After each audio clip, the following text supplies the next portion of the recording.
Welcome back to the Takeout. Thanks for hanging out with us. In 1993, Congressman Jim Clyburn became the 9th African-American from South Carolina to serve in the U.S. House of Representatives. But all 8 who came before him were elected in the 19th century. In his new book, he tells the stories of those 8 members of Congress, Republicans all. It is titled The First 8, a personal history of the pioneering black congressman who shaped a nation. I spoke with Clyburn earlier today. Here's some of our conversation. Congressman, great to see you. Thanks for coming in. Thank you very much for having me. I want to get to the book, The First 8, in a minute, but I know you go through a process right around Christmas about deciding your future. Yeah.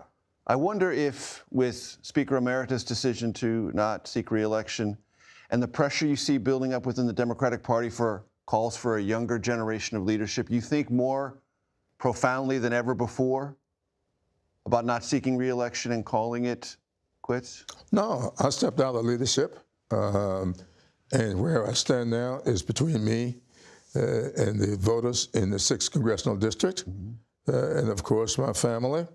And we're going to have the talk, as we always have during the Christmas holidays. We always get together the weekend before Christmas and stay together until New Year's Day, and we reflect on the year, project into the next year, and we'll do that this year as well. So nothing's different for you in that process? Absolutely not. And calls for a new generation and older Democrats stepping aside don't feel heavy on your shoulder? No, no heavier than it was that I didn't get here until I was 52 years old because of the laws that existed in South Carolina at the time. And I tell people all the time, let's make sure we don't get those laws back again. And it's looming over.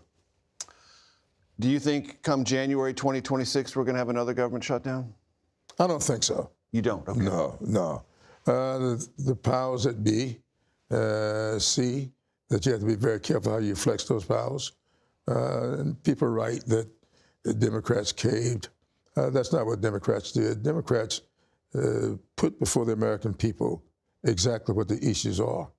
And when they saw those issues explained to them, they reacted in Virginia and New Jersey, not in Mississippi, and Georgia in such a way that I'm sure they'll stay away from forcing others.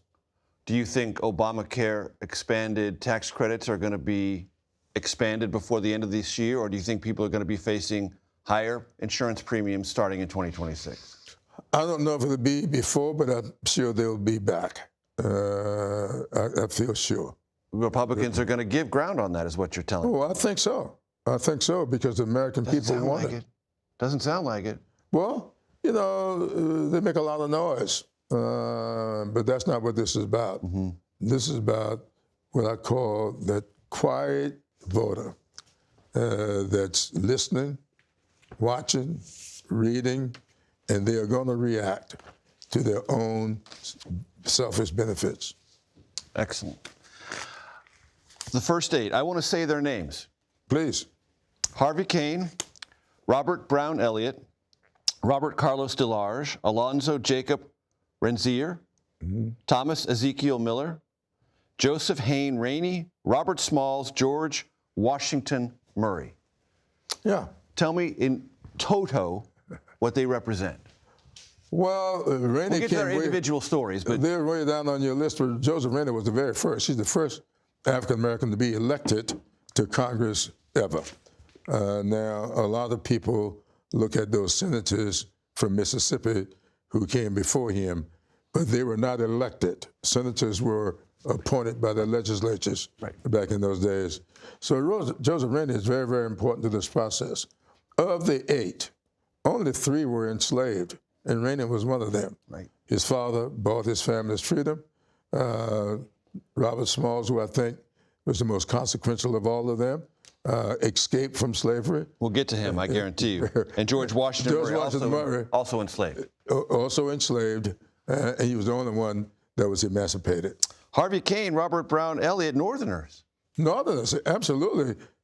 Kane came from Ohio after having been born in West Virginia, then went up to New York to pastor and was sent to Charleston to rebuild Emmanuel AME Church. And Robert Brown Elliott was from Massachusetts, and he is kind of interesting because a lot of people studied him and couldn't figure out if he was really an American. He said he was from Massachusetts, so I guess they accepted his word for it. And then Robert Carlos DeLarge, Alonzo Jacob Rainsier, Thomas Ezekiel Miller, given a name back then that many young Americans don't have any familiarity with at all, maybe are made uncomfortable by, mulattoes. They were, except for one. Thomas E. Miller was not mulatto. Okay. He was white.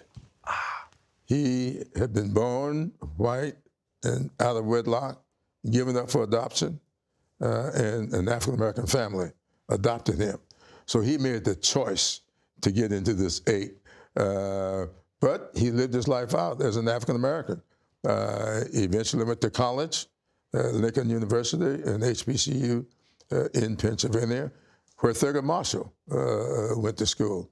And then he went back to South Carolina and went to the University of South Carolina Law School and lived in South Carolina. And the point of the first 8 is they are part of the tapestry of a certain time in American history. Right. That you are, with your election as the first Democrat in the House from South Carolina, are linked to, but separated by 95 years? 95 years between number 8 and number 9.